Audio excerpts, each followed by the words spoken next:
E eu gostaria que nesse momento, onde a gente está diante de Deus, prestando culto ao Senhor, que as nossas lutas da vida, as nossas angústias de alma, as nossas dificuldades, né, possam ser colocadas diante do nosso Deus nessa manhã, porque a Bíblia diz que Ele tem cuidado da nossa vida.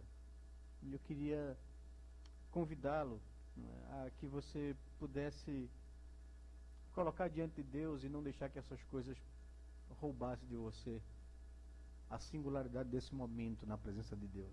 Poder cultuá-lo de coração, de gratidão, colocar diante dele toda a sua dor, ansiedade, vida, porque Ele tem cuidado de você.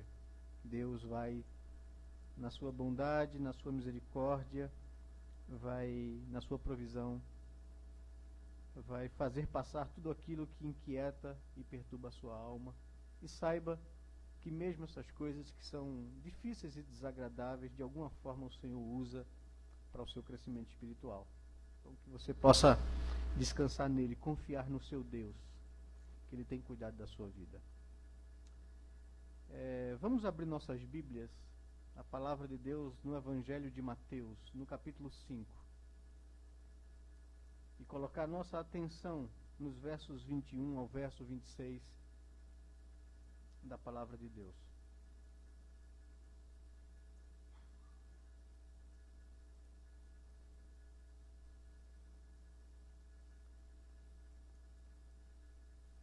Mateus capítulo 5, verso 21, dando continuidade aos estudos no Sermão do Monte.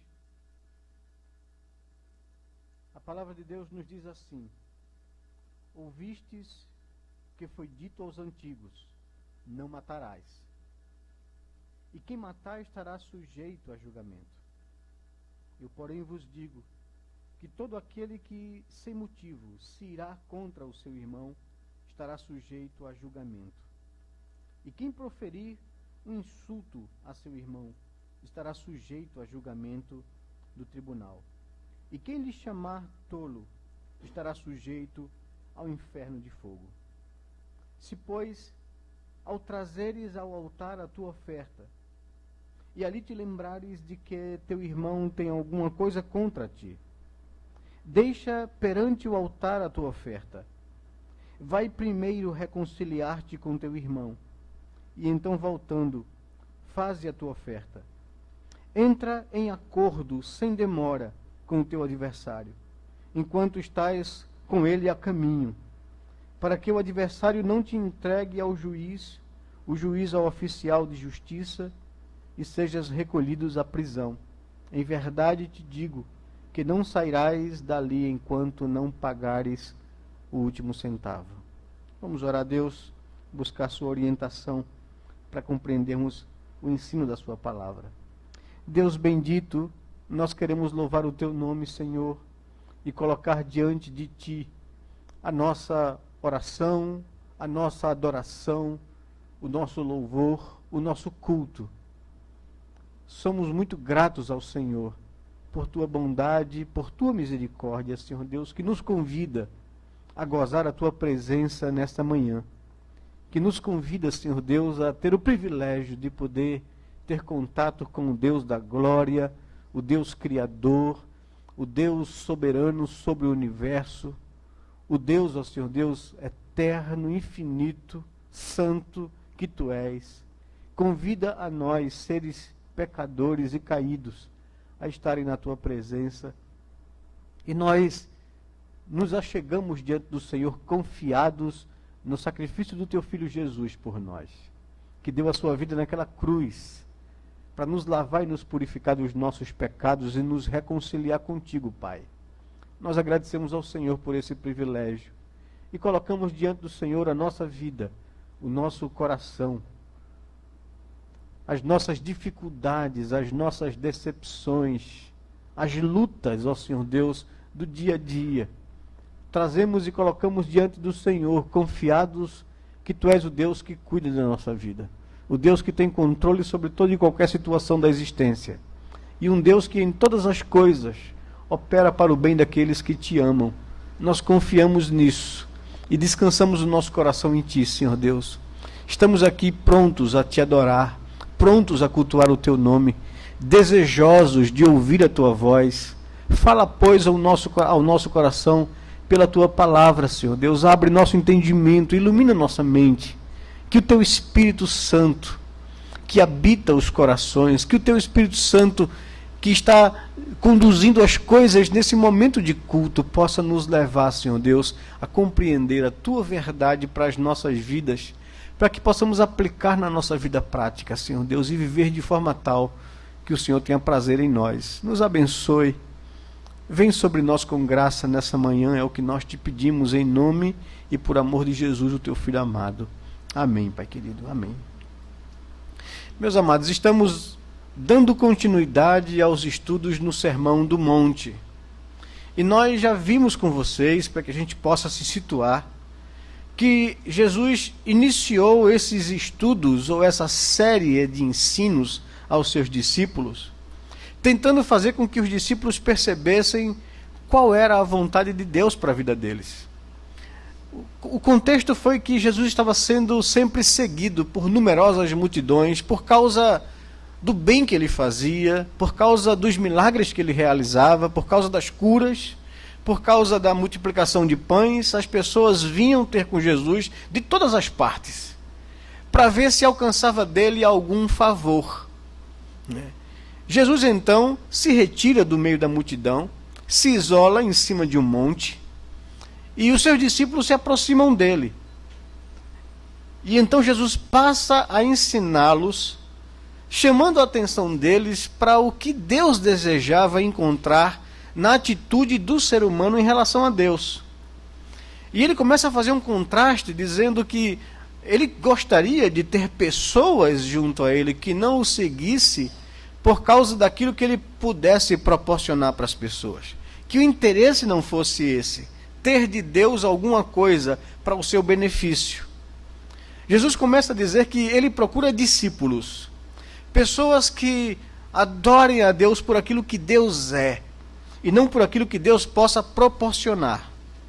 Isso não significa dizer que Deus não vai proporcionar o bem aos seus discípulos, mas significa dizer que Deus quer trabalhar as motivações do coração daqueles que ele seguem. Porque as multidões seguem aquilo que lhes oferece maior vantagem. Ontem à noite, estava com Gena dando algum dengo para ela, porque ela está se recuperando de uma cirurgia que fez. E a gente estava assistindo televisão lá juntinhos e estava passando um documentário, um filme sobre a vida da Maria Odete. Não sei se vocês sabem quem é Maria Odete, mas se eu disser a vocês quem é Gretchen, vocês sabem, né? E o documentário acerca da vida de Gretchen, curioso, é sobre toda a campanha que ela lançou fazer para a prefeitura da cidade de Itamaracá, né? E o filme é curioso, não por causa da vida da Gretchen em si, mas por causa da questão política. O filme aborda essa questão política. Ela se lançou nisso, depois de ter se aproximado de um segmento evangélico, depois de ter tomado a decisão de fazer parte de um segmento evangélico, e recebeu uma revelação de que Deus havia colocado para ser prefeita da cidade de Itamaracá. Juntou-se com uma outra pessoa de uma linha política e começou então a fazer uma campanha. E o documentário mostra que essa pessoa se utilizou da popularidade dela para chegar ao poder como vice-prefeita da cidade. E ela enfrentou outros dois partidos que tinham muito dinheiro. Ela não tinha quase dinheiro algum, investiu todo o dinheiro que ela tinha, o que ela guardou de reserva. E o final foi catastrófico, né? O final foi que ela só teve 2% dos votos da população, apesar da popularidade, né? Mas o documentário chamou a atenção para uma atitude do coração das pessoas da ilha, que apesar de gostarem muito e irem para as apresentações dela, e elas, coisa interessante da incoerência de alguns grupos evangélicos, por isso a gente precisa entender a palavra de Deus para que ela molde a nossa conduta, nossas atitudes e vida. Porque a Gretchen, para levantar recursos para sua campanha, saía nos interiores dos estados do Nordeste para fazer shows em circo, não é? Para cantar as músicas que ela sempre cantou e ganhou popularidade e vida, não é? Aí o documentário mostrava a incoerência de uma mulher que se diz agora evangélica e que Deus mudou a sua vida e que Deus lhe revelou que ela seria prefeita de uma cidade, e ao mesmo tempo ela se utilizava das mesmas coisas que ela declara no filme, que foi escrava durante 30 anos e que queria mais se libertar daquele estigma, daquela vida que lhe escravizou, não é? Mas mesmo assim ela lançava mão da vida passada, fazendo shows, não é, dela, rebolando-se, não é? E até uma frase cômica que saiu por aí há muito tempo, que ela, no meio de um questionamento acerca da coerência dela ser uma pessoa evangélica agora e continuar usando daquele tipo de show, explorando o seu corpo, né?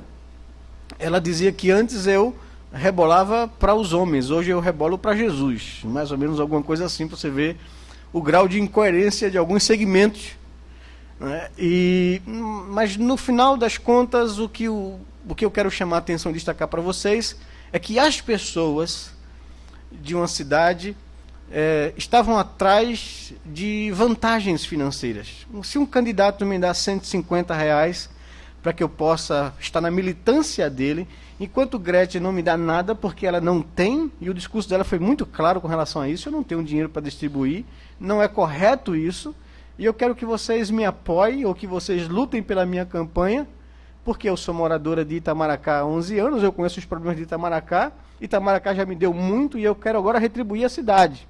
Pelo menos parece ela ter tido uma intenção boa, não sei se ela tem capacidade técnica para gerenciar um município daqueles, com todos os problemas que tem, mas o fato é que ela não negociava porque ela nem tinha para negociar, enquanto os outros candidatos soltavam dinheiro, né, e o pessoal apoiava de fato as campanhas. Sei que à medida que o dinheiro ia acabando, a campanha dela ia se diluindo e ela não tinha mais apoio a ponto de não ter nem mais militância.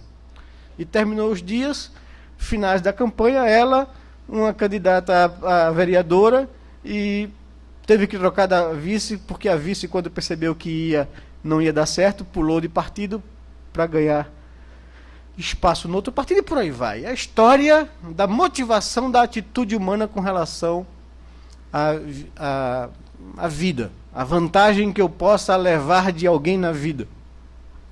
E uma entrevista de um determinado transeunte lá do município é que deixa claro a atitude do coração das pessoas. Ele diz, olha, todo mundo que está aí é corrupto. Então, a gente precisa ter a vantagem sobre esses corruptos. Veja a consciência, a mentalidade. A pergunta era com relação à venda de consciência ou de votos, não é? Porque se comprava voto por R$50, por R$150, por R$100 nos últimos dias da campanha, não é? E ele disse, não, meu voto está à venda. Quem me der mais vai levar meu voto. Você tem 50 para me dar? Me dê R$50 que o meu voto é seu. Porque todo mundo entra para roubar e eu também tenho que levar vantagem em alguma coisa.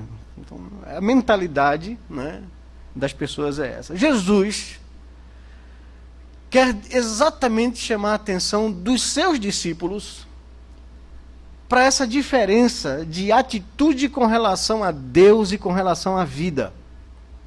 As pessoas me seguem por aquilo que eu posso proporcionar para elas e não por aquilo que eu sou.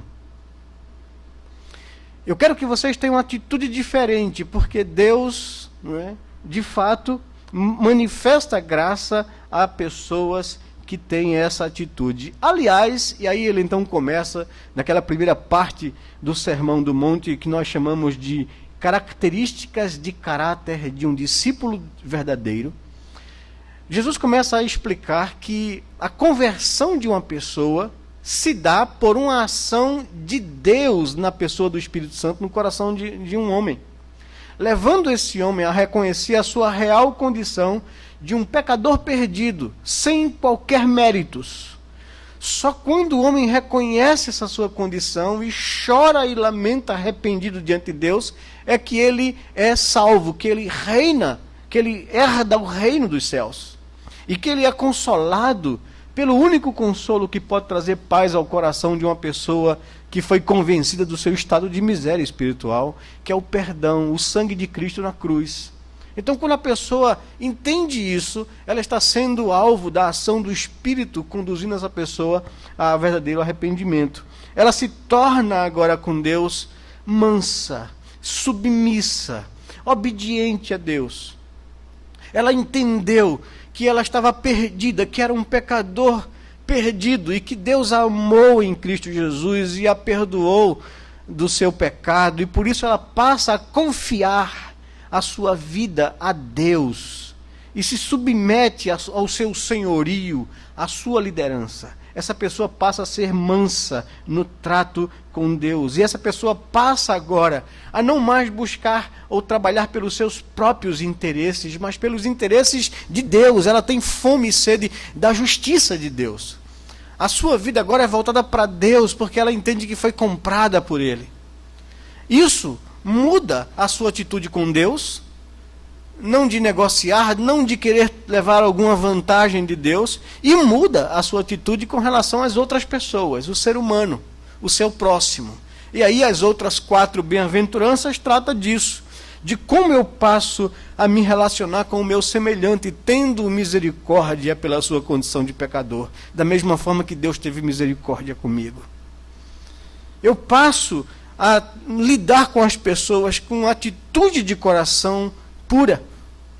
Eu não vou me relacionar com as pessoas buscando ter vantagem delas ou sendo falso com as pessoas. Eu passo a ser uma pessoa que tem um coração limpo, uma atitude de coração limpa com relação às pessoas. Eu passo a ser agora um pacificador. Eu procuro agora levar para as pessoas a mesma paz que veio ao meu coração em decorrência da minha reconciliação com Deus. Eu passo a ser um promotor da paz, pregar essa paz de Deus, né? E coisa que a gente explorou tanto no dizer do pastor Sérvulo, né? Que sempre tinha isso, né? Haja paz nos corações, né? E por último, eu tenho que ter a consciência de que por causa dessas coisas, as coisas não vão ser fáceis para mim, porque eu vou de encontro à cultura estabelecida no mundo. E eu vou sofrer oposição por causa dessa nova atitude com relação às pessoas. A minha atitude com relação aos outros vai incomodar a consciência dos outros, porque não é normal isso. E por causa dessa diferença, eu vou sofrer perseguição. Eu não deveria me espantar ao ser perseguido, porque perseguiram a Jesus exatamente por essa diferença. E se eu agora tenho em mim o caráter dele e a vida dele, eu também vou sofrer o mesmo tipo de oposição que ele sofreu. E que eu não deveria reagir pagando mal por mal, que eu não deveria me chatear com as pessoas quando me perseguem, que eu deveria aprender a ter em mim o mesmo sentimento que houve também em Cristo Jesus. É isso que ele começou a dizer que será a nossa vida. Essas marcas precisam estar em mim. Eu preciso, como cristão, me colocar sempre diante do espelho da palavra de Deus para ver o que é que precisa ser corrigido em mim. As motivações do meu coração, as minhas atitudes, né? Essas coisas precisam ser revistas, porque essas marcas denunciam um verdadeiro discípulo. E eu preciso olhar para mim para saber se eu estou sendo um verdadeiro discípulo. Se o Espírito Santo está trabalhando em mim essas marcas, se elas estão aparecendo em mim. É isso que é ser cristão. É isso que agrada a Deus. É isso que é a vida de santificação. Ter a minha vida transformada por esse Espírito que atuou em mim a regeneração e que opera em mim a santificação. É isso que é vida cristã. Por isso Jesus continua dizendo que vocês passam a ser o sal da terra e a luz do mundo. Mesmo que o mundo persiga vocês, vocês serão referência para o mundo, vocês serão a imagem de Deus para as pessoas. A esperança do mundo está nos discípulos regenerados pelo Espírito Santo, na igreja. A igreja é o corpo de Cristo, a igreja, discípulos reunidos vivendo uma vida diferente, contrário à cultura estabelecida no mundo. Vocês são o sal da terra, vocês são luz do mundo. E esse sal não pode perder a sua capacidade de salgar. E a luz não pode ser acesa e colocada debaixo de um balde, mas colocada num velador e ilumina a toda a casa. Assim brilhe a vossa luz diante do mundo, diante dos homens, para que eles possam ver a vida de vocês diferentes e glorificar o Pai que está nos céus. Então Jesus passa, após isso, a responder a uma acusação que lhe era feita pela religiosidade de Israel, dizendo que ele veio, que ele estava trazendo novidades para a vida religiosa de Israel e que ele estava indo contra a lei, que ele veio desfazer a lei de Moisés. E Jesus então diz: eu não penseis que eu vim revogar a lei, eu vim cumpri-la. E o que ele coloca aqui com essa palavra cumpri-la, eu sou a plenitude da lei, eu sou o ápice da lei, eu sou a encarnação da perfeição da lei, e eu vim completar a lei, preencher o sentido da lei. Eu não vim revogá-la, eu não vim desfazê-la, porque ele afirma categoricamente que nenhum i ou um tio jamais passará da lei, até que tudo se cumpra, né? E ele então desafia os seus discípulos, e nós ficamos aqui na última vez que pregamos sobre esse texto, no versículo 20. Ele diz: porque eu vos digo que se a vossa justiça, a vossa conduta, a vida de vocês, as vossas atitudes, não exceder em muito a dos escribas e fariseus, jamais entrareis no reino dos céus. E então, a partir daí, Jesus passa a reinterpretar os mandamentos, reinterpretar a lei. Então ele começa agora a explicar uma coisa curiosa, que por mais que pareça rigoroso a interpretação dos religiosos de Israel, dos fariseus, a respeito da lei, por mais que pareça rigoroso a sua fala, o seu testemunho, as suas exigências, na verdade, eles estavam distorcendo a lei, tornando a lei restritiva, quando a lei é muito ampla à vida. Os 10 mandamentos, segundo a nossa confissão de fé de Westminster com os seus catecismos, não se resume, não se reduz a um único aspecto da vida, mas a lei de Deus ali resumida nos 10 mandamentos abrange toda a vida humana, e cada mandamento diz respeito a uma área da vida, e não somente uma coisa restrita, porque os fariseus restringiam a lei, restringiam a interpretação dos mandamentos, e pareciam ser rigorosos com isso, e eles ampliavam as permissões da lei. Jesus então passa daqui por diante a explicar, a reinterpretar corretamente o sentido da lei quando foi entregue por Deus a Moisés para ser observada pelo povo de Deus no Antigo Testamento e agora a igreja no Novo Testamento. Eu não vim revogar, eu não vim desfazer, eu vim cumprir, eu vim dar sentido à lei, eu vim interpretá-la corretamente. E aí nós aprendemos uma coisa de imediato, que para a gente viver uma vida que agrada a Deus, uma vida cristã, coerente, e diante da vontade de Deus, submisso à sua direção, nós precisamos entender a palavra de forma correta. E eis aqui talvez o grande absurdo da disseminação ou da massificação de um cristianismo evangélico que não tem compromisso com a palavra. E daí você vê as distorções como essa da conversão de uma pessoa popular que fez o seu nome ou a sua vida interpretando ou usando o seu corpo de forma muito insinuante, né, com músicas onde ela explorava o seu corpo para chamar a atenção e fez muitos seguidores e se tornou muito popular. E agora conhece a graça de Deus por viver uma vida vazia, por saber que isso não lhe trouxe plena satisfação para a alma, mas vai buscar com a sua sede espiritual, vai buscar a graça de Deus e encontra uma igreja que diz para ela que ela pode continuar fazendo o que faz, explorando o seu corpo, incentivando a sensualidade, o erotismo, e mesmo assim pode glorificar a Deus, né? O pessoal brincando, parafraseando lá um dos cânticos que se canta nas igrejas, né? Diz que foi mais ou menos isso que ela disse, ou que ensinaram a ela a dizer isso. Porque isso não nasceu no coração dela, foi a orientação dada.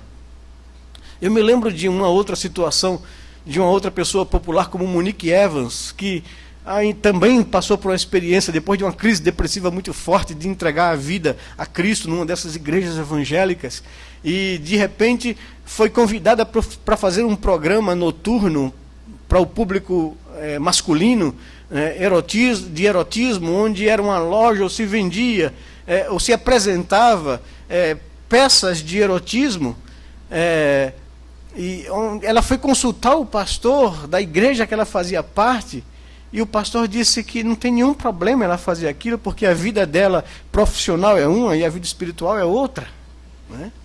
E ela deu essa entrevista dizendo isso, quando perguntaram a incoerência dela: você não se diz uma mulher cristã hoje, evangélica, como é que você faz um programa noturno para um público masculino explorando o erotismo e a sexualidade, né? E ela disse: não, eu estou coberta espiritualmente pelo meu pastor, porque ele me disse que eu posso fazer isso sem nenhuma crise de consciência, né? Aí o pessoal, né, mais sarcástico, brincando com isso, disse: é a nova versão daquele cântico que se canta aqui: se Deus me fez assim, assim eu vou louvar, né?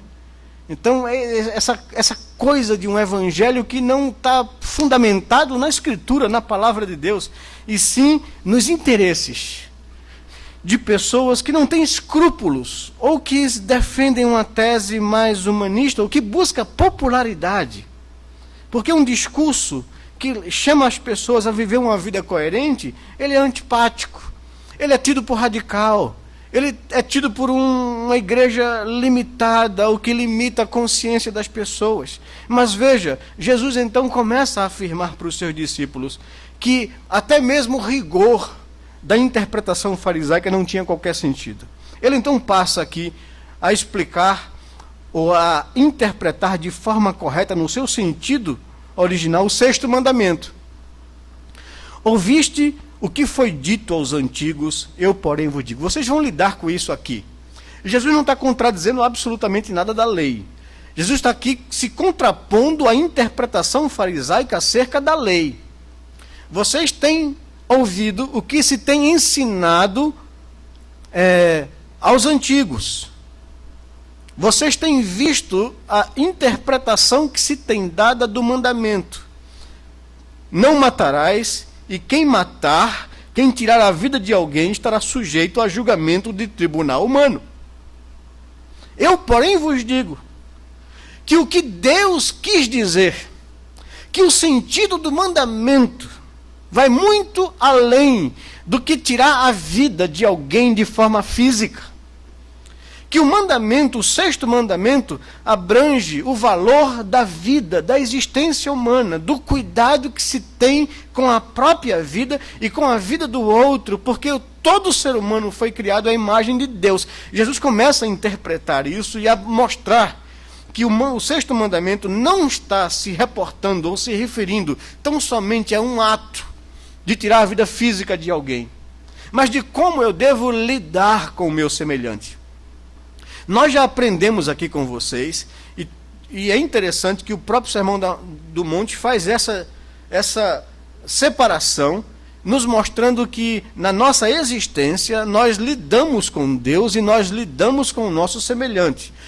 As 4 primeiras bem-aventuranças dizem respeito à minha atitude e ao meu relacionamento com Deus. As 4 outras dizem respeito à minha atitude e ao meu relacionamento com o meu semelhante. Os 4 primeiros mandamentos da lei moral de Deus dizem respeito à minha relação e à minha atitude com Deus, enquanto os 6 mandamentos restantes dizem respeito à minha relação com o meu semelhante. O maior dos mandamentos, quando foram perguntar a Jesus qual é o sentido da lei, ou qual é o maior dos mandamentos, o Senhor disse: é o amor. Para com Deus e para com o meu próximo. Então, a vida do ser humano se restringe ou se resume a essas duas dimensões de relacionamento, com Deus e com o meu semelhante. E o sexto mandamento diz respeito a como eu devo lidar com as pessoas, como eu devo me relacionar com o meu semelhante, com o meu próximo, com aquele que foi criado à imagem de Deus. E aqui no sexto mandamento o Senhor está valorizando o ser humano, a vida, a existência. Não matar implica em muitas coisas. Se abre um leque enorme aqui. Diz respeito, a quebra desse mandamento inclui sentimentos, inclui pensamentos, inclui palavras e não somente ações. É minha atitude com relação à vida, é minha atitude com relação ao próximo. Cada ser humano, esteja ele na condição que estiver, viva ele como viver. Ele foi criado à imagem de Deus e ele carrega nele a vida. E ele é uma pessoa que precisa ser valorizada e respeitada porque ele foi criado à imagem de Deus. Por mais que essa imagem esteja corrompida na pessoa, ele tem vida dada por Deus e por isso precisa ser preservada e respeitada. Esse mandamento, literalmente, o sexto mandamento, ele quer dizer que não assassinarás. Não tirarás a vida de alguém. Isso exclui, evidentemente, um julgamento público. Porque no Antigo Testamento tinha isso. Por valorizar a vida, se alguém chegasse a um grau tal de atitudes perniciosas, pecaminosas, e ameaçasse a vida de outras pessoas, tirassem a vida de outras pessoas, essa pessoa era julgada por um tribunal. E sentenciada, às vezes, à morte. Não é disso que o mandamento fala, porque isso é lícito no Antigo Testamento. O que a Bíblia está dizendo aqui é que eu não tenho um direito particular e pessoal de ir contra a vida de ninguém.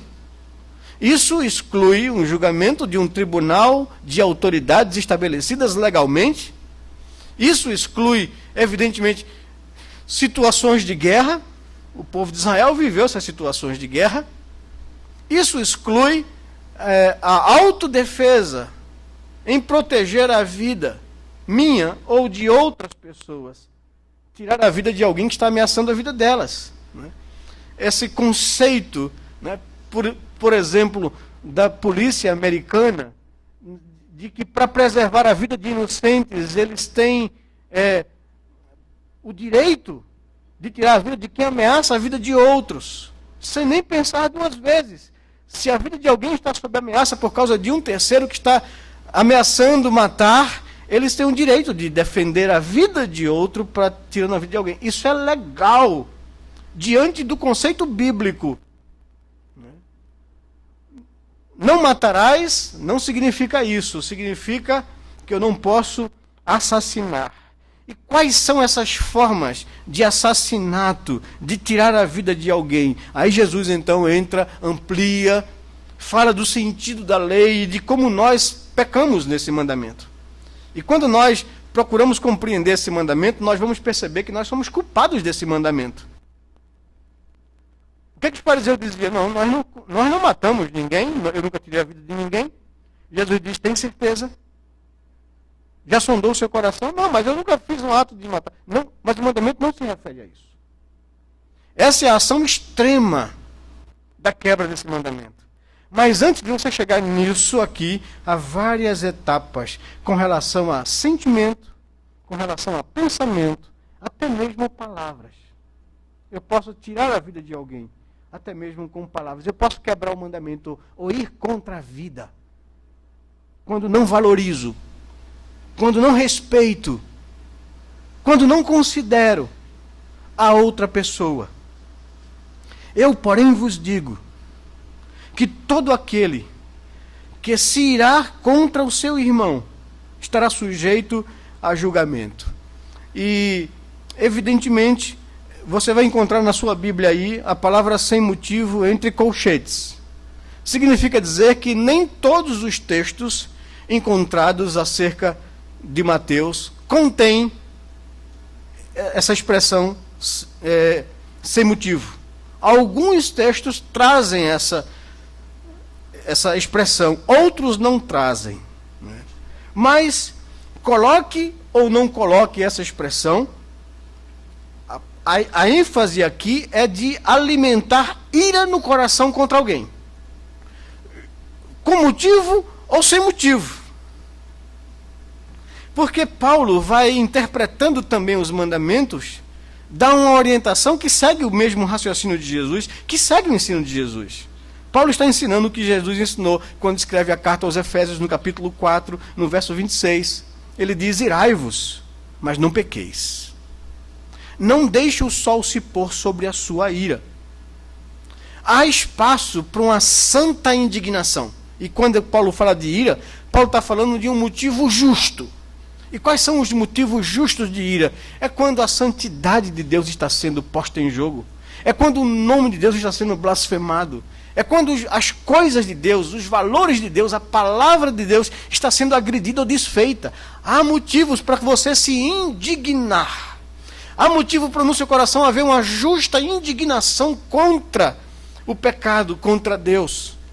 Jesus exemplifica isso quando chega ao templo em Jerusalém e vê as pessoas montando barraca para fazer negócios e vender pombinhas para sacrifício e vender coisas no templo.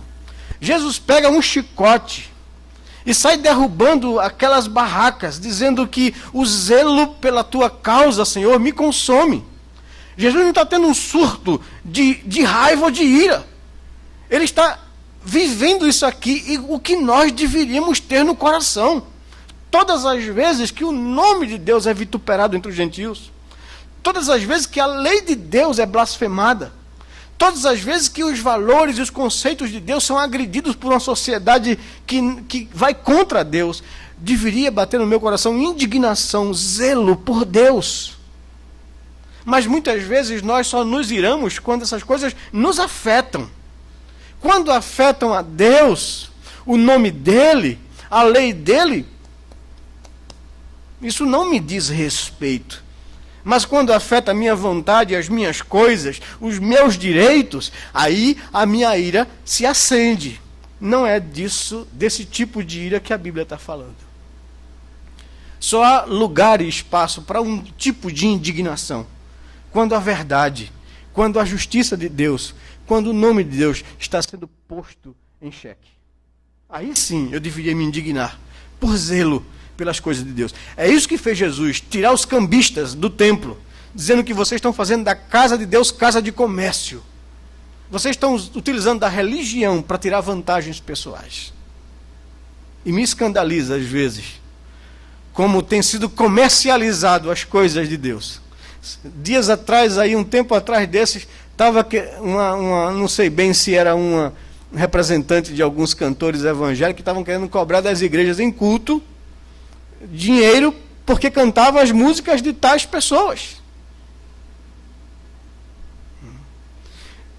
Pessoas, quando são chamadas para vir a uma igreja cantar, e isso é complicado, para vender CD, não, eu posso ir à sua igreja, pastor, sim, cantar no louvor de um culto tal e tal e tal, mas o Senhor tem que me garantir que serão vendidos 500 CDs mil. Já me adianto o dinheiro e depois vocês tiram dos membros de vocês. E essa prática é comum. É complicado isso, você usar o culto para promover comercialmente alguma coisa.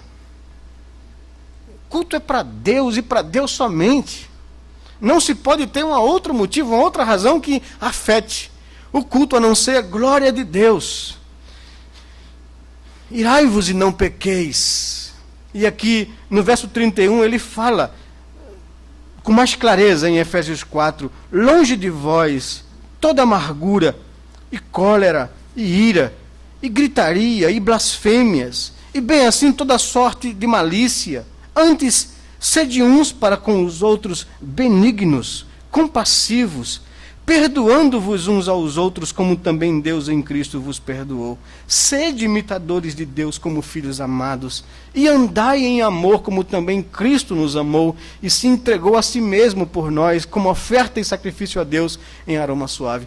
É disso que Paulo está falando, do mandamento, do sexto mandamento, da aplicação dele e das razões pelas quais eu não deveria permitir que o meu coração se tomasse de ira contra alguém. Meu amado, você vive num dia a dia entre pessoas que talvez vão ter uma atitude ou outra que vão lhe entristecer, vão lhe decepcionar, vão lhe afetar de alguma forma.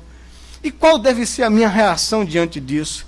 No trânsito, nós vivemos uma cidade complicada, que tende a despertar em nós a irritação. Não é? Nós lidamos com situações de pressão. Como eu reajo diante dessas coisas? O que é que Deus quer de mim? Deus quer de mim que eu viva uma vida tranquila. Deus quer de mim que eu goze a paz dele. Deus quer de mim que eu trate o outro da mesma forma que eu fui por ele tratado. Sendo eu um pecador, indigno da sua presença, ele foi misericordioso para comigo. E ele quer que eu aprenda a deixar aperfeiçoar em mim o caráter de Cristo. A ter em mim o mesmo sentimento que houve também em Cristo. Que quando ultrajado, não revidava com o traje. Quando maltratado, não fazia ameaças, mas entregava-se àquele que julga retamente. E é assim que a gente age. Quando nós não conseguimos agir dessa forma, nós nos irritamos com as pessoas, nós nos irritamos no trânsito, nós nos irritamos com a pressão da vida, nós ficamos chateados, começamos a alimentar no nosso coração ressentimentos para com as outras pessoas. Tem uma coisa que me tem incomodado tanto, eu fico pensando tanto de quantas vezes a gente não consegue crescer em maturidade espiritual. A gente tem visto e tem orado pela igreja na nossa cidade. A gente vê igrejas irmãs sendo afetadas em processos de eleição pastoral. Quando decepções de um ou outro com o pastor, ressentimentos começam a surgir, e a gente começa a permitir que no nosso coração se acumule esse tipo de coisa, e num momento de eleição faz campanha contra um pastor, contra outro, e eu fico, meu Deus do céu, como a gente não cresce, como a gente não consegue colocar na prática o que a Bíblia diz. Se o teu irmão pecou contra ti, vai a ele, resolve isso. Não deixe que alimente no teu coração amargura, ressentimento, porque isso vai afetar a sua vida, vai afetar a vida do outro, vai afetar a vida da comunidade de Deus. E vai criar um clima ruim para a vida da igreja. E como o meu coração se aperta em perceber isso, se irá proferir insultos, chamar o outro tolo, quer dizer, diz respeito a sentimento, diz respeito a palavras, diz respeito à atitude. O mandamento quer dizer isso, quer abranger isso na vida. O matar não significa necessariamente tirar a vida de alguém. Isso é uma ação extrema. O que você tem que policiar no seu coração são essas atitudes mínimas. Não permita que a ira se instale no seu coração. Não deixe o sol se pôr sobre ela. Por motivos justos. Não deixe o sol se pôr sobre ela. Não deixe sair da sua boca nenhum tipo de palavra que agrida, que afete, que difame, que lance sobre outro alguma imagem diante de outras pessoas ruim. Se você não pode falar bem de alguém, não fale mal. Guarde isso no seu coração, porque senão você está matando o outro no coração. A indiferença. Quando eu me chateei tanto com a pessoa, quando eu estou tão amarga com alguém, que eu tirei aquela pessoa da minha relação. Eu passo por ela na igreja, ou na rua, ou no trabalho, falo até cordialmente, mas no meu coração, essa pessoa está arriscada da minha relação. Isso é matar. Matei alguém para mim, no meu sentimento. Não quero que essa pessoa faça parte de minha vida. Isso é matar. É uma forma de matar. A indiferença. Ou a insensibilidade. Sabe, irmãos, nós temos um desafio muito grande como uma comunidade urbana, num grande centro urbano. Nós nos vemos poucos pouco. Nos relacionamos muito pouco. Nós só nos vemos aqui no domingo. Quando não vemos para os cultos na semana, e muita gente não vem mesmo, por causa de trânsito, violência, são tantos os motivos que a gente tem para não vir, para não se relacionar, nós não nos sociabilizamos. Nos vemos no domingo 1 hora e meia aqui pela manhã, e no domingo à noite quando vimos. Então, não há estreitamento de relacionamento, nos vimos assim, nós não nos relacionamos. E isso nos faz ser ensimesmados. A gente vive para a gente mesmo. Pessoas vêm para a igreja às vezes e não são nem percebidas, parecem fantasmas. E se sentem tão mal. Puxa vida, eu vou para a minha igreja, pessoas passam por mim, nem falam comigo. Quantas vezes isso acontece? Quantas vezes pessoas entram aqui, saem aqui, eu estou tão focado nas minhas coisas, tão preocupado com a minha agenda, que não consigo olhar para o lado, olhar para o outro. Essa indiferença quebra o mandamento. Jesus está tentando fazer com que a gente consiga enxergar a amplitude do mandamento. O que é que ele quer dizer com isso? Quando eu não valorizo o outro, eu não valorizo a vida. Eu não valorizo alguém que foi criado à imagem de Deus. Ele está tentando me fazer ser sensível aos outros, como ele foi sensível aos outros. Como Maria foi sensível àquele casal que estava começando a vida conjugal, sem condições financeiras, e ia passar por um constrangimento, porque faltou vinho na festa. Ela chega para Jesus, Jesus, faltou vinho. Eles não têm dinheiro para bancar, vai ser um constrangimento e tanto. É esse tipo de sensibilidade que o Senhor quer despertar em mim e em você. Para que a gente não incorra na quebra desse mandamento. Você entende o que os fariseus estavam fazendo? O 6º mandamento diz respeito a não tirar a vida de ninguém. E Jesus diz, não é isso que o mandamento quer abordar. O mandamento quer abordar o valor da vida. Eu tenho que ser sensível ao outro, e respeitar o outro, e valorizar o outro, porque ele foi criado à imagem de Deus. Eu tenho que cuidar da minha vida e cuidar da vida do outro. Eu não sou só nesse mundo, eu não posso ter a mesma atitude que Caim teve com relação a Abel, quando Deus lhe perguntou, cadê o teu irmão? Sei lá, não sou responsável por ele. Muitas vezes, sem falar, é isso que a gente faz. Eu estou lá interessado com a fulano de tal, Beltrano, com o que ele está passando. Eu já tenho cá os meus problemas para resolver. E a Bíblia diz, você está pecando. Você está quebrando o mandamento. Os fariseus pareciam ser pessoas muito rigorosas e sérias na sua religião, mas eles estavam restringindo. Quando o sentido é muito outro, não permita que no seu coração se levante ira contra ninguém. Por motivos justos ou injustos, resolva isso antes que o sol se ponha. Não permita sair da sua boca, proferir da sua boca insulto contra alguém. E às vezes eu vejo que são coisas tão simples e que a palavra me acusa a consciência. Lá eu no trânsito, apressado para chegar no lugar, e a pessoa lá lenta, fazendo barbeiragem. Lá eu digo, vai barbeiro, sai daí, vai aprender a dirigir, comprou a carteira onde? Eu estou matando. É isso que Jesus está dizendo, eu estou proferindo uma palavra de insulto contra alguém. Na minha pressa, na minha agonia, na minha irritação, na minha urgência. Eu estou mais interessado em mim do que no outro. E é tão comum a gente fazer isso, não é? Todo mundo riu aí. Riu de mim ou você riu de você mesmo também? Não é isso que a gente faz? A gente quebra a lei de Deus, quebra o mandamento do Senhor. E acha, como um fariseu, a gente diz assim no coração, não, esse mandamento eu estou livre. Eu nunca matei ninguém. Eu estou ressentido com meu irmão. Eu tenho um pé atrás com fulano ou Beltrano. Eu não consigo ter um relacionamento sincero, limpo de coração com o outro.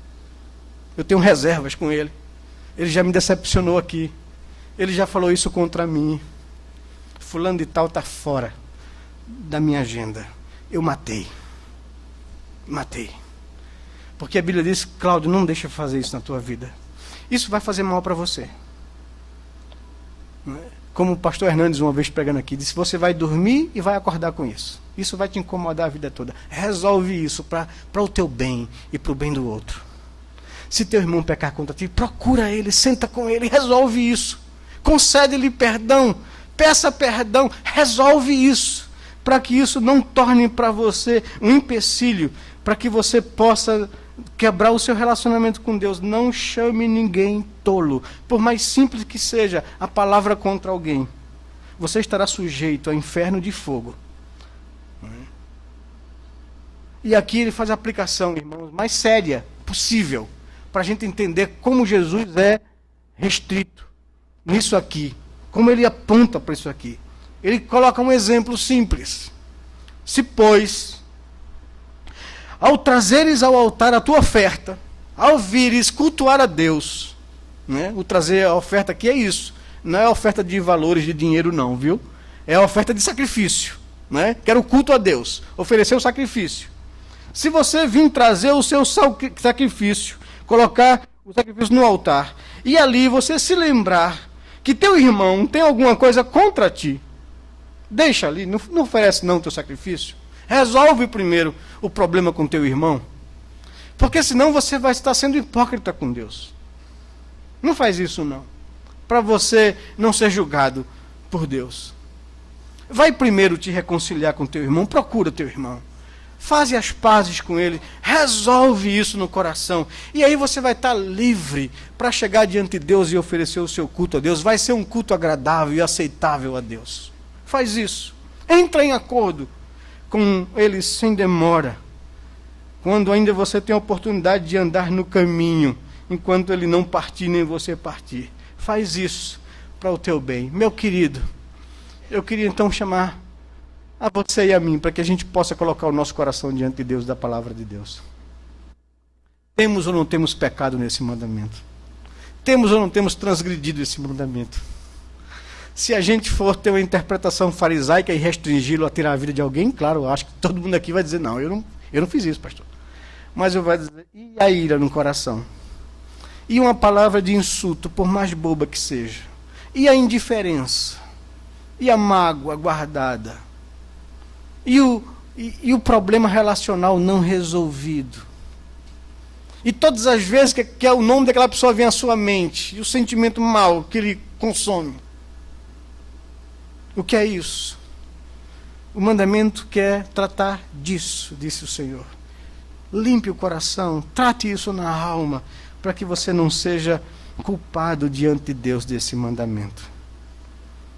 Vamos orar ao Senhor, vamos colocar o nosso coração diante de Deus e pedir a Ele que tenha misericórdia de nós, nos ajude a viver uma vida tal, do qual o Senhor se alegre e tenha prazer em nós. Pai bendito, Deus de amor e misericórdia, nós buscamos a Tua face nessa manhã, Senhor Deus, depois de ouvir a Tua palavra. Reconhecemos, ó Pai amado, que temos quebrado o mandamento.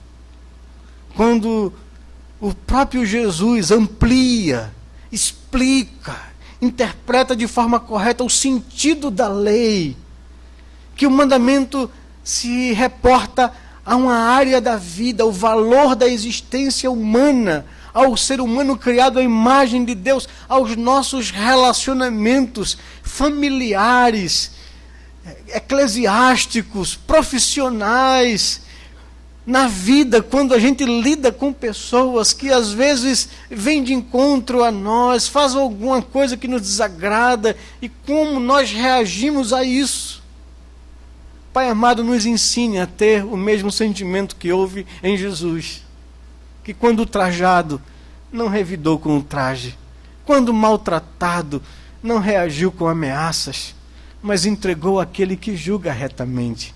Nos ensine, Senhor Deus, a termos em nós o mesmo caráter de Cristo Jesus. Nos perdoe, Senhor, as tantas vezes que nós somos ranzinzas, que nós alimentamos amargura, que nós temos ressentimentos guardados na alma, que nós temos uma lista negra de pessoas com quem a gente não quer se relacionar. Nos perdoe quando a gente é indiferente, insensível ao outro, Quando a gente está tão focado e preocupado em nós mesmos, que nos tornamos os deuses da nossa vida, e nós não nos importamos com a dor do outro. Tenha misericórdia de nós, ó Senhor Deus, por tanto egoísmo, por tanta insensibilidade, por ser tão cheios de direitos. Nos faça entender que os nossos direitos foram cravados naquela cruz. Que o autor da vida, mesmo não tendo nenhuma obrigação, se fez carne, se humilhou, se tornou homem, morreu na cruz para o nosso bem e pelos nossos pecados. E faz com que a gente tenha para com o outro o mesmo sentimento que houve em Jesus. Misericórdia, amor, paciência, longanimidade, importância. Ó Senhor Deus, tem compaixão de nós, nos perdoe dos nossos pecados, que são tantos diante de Ti, Pai. Lava-nos com o sangue de Jesus e nos dê, Senhor Deus, viver um dia hoje, onde o nosso coração pare para refletir sobre como temos valorizado o outro, ou quantas pessoas a gente tem tirado da nossa lista de relacionamento. Nos perdoe por isso, Senhor Deus.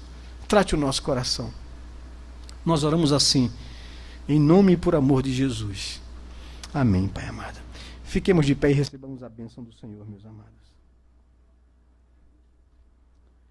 Que a graça do nosso Senhor e Salvador Jesus Cristo, que o amor de Deus, o nosso Pai, que a comunhão e as consolações do Santo Espírito sejam sobre vós, irmãos, e sobre todo o povo de Deus espalhado na terra.